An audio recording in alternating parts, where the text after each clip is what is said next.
राजकुमार आबासाहेब पवार, आष्टी. आष्टी. हा. काय प्रॉब्लेम होता? माझ्या 4थ्या आणि 5व्या मणक्याला त्रास होता, चालता येत नव्हतं. चालताना त्रास होत होता, पाय फरकटत होता. खूप दवाखाने केले, नगर, पुणे, मुंबई सगळीकडे गेलो.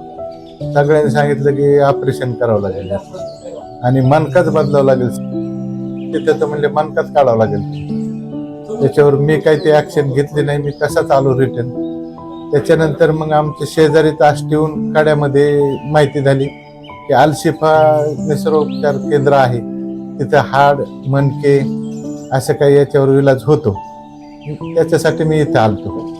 आज 1 महिन्यापासून मी ट्रीटमेंट घेतोय. 50% मला आराम आहे त्यातमध्ये. चालायला फिरायला एकदम मोकळं झालं, अंग सगळं मोकळं झालं. फक्त थोडा प्रॉब्लेम पाहत आहे तो आणखी ट्रीटमेंट चालू असल्यामुळे तो पण बरा होईल. आणि चांगलं निसर्गोपचार केंद्र हे खूप चांगलं आहे.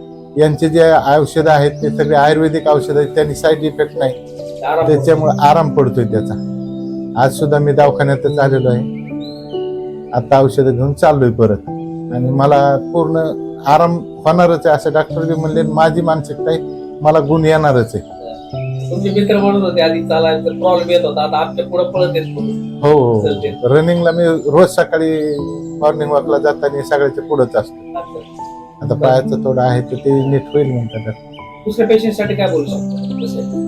दुसऱ्या पेशंटनी इतरत्र न भटकता, आणि आता सध्या तर मोठ्या औरंगाबाद, पुणे, मुंबई अशा ठिकाणी गेलं तर तुम्हाला पहिलं झोपून लगेच तुमची सर्जरी करणार. तिथे सर्जरीने 99% माणसं वयाला जातात. त्याच्यामुळं तुम्ही निसर्गोपचार केंद्रामध्ये या, इथं ट्रीटमेंट घ्या आणि याचा रिझल्ट पहा कसा आहे. रिझल्ट नंतरच तुम्हाला कळेल, इथं आल्यानंतर कळणार आहे. त्याच्यासाठी सर्व जनतेला आणि जे रुग्ण आहेत त्यांना सांगू इच्छितो की बाबा तुम्ही ही ट्रीटमेंट घ्या. धन्यवाद. ओके.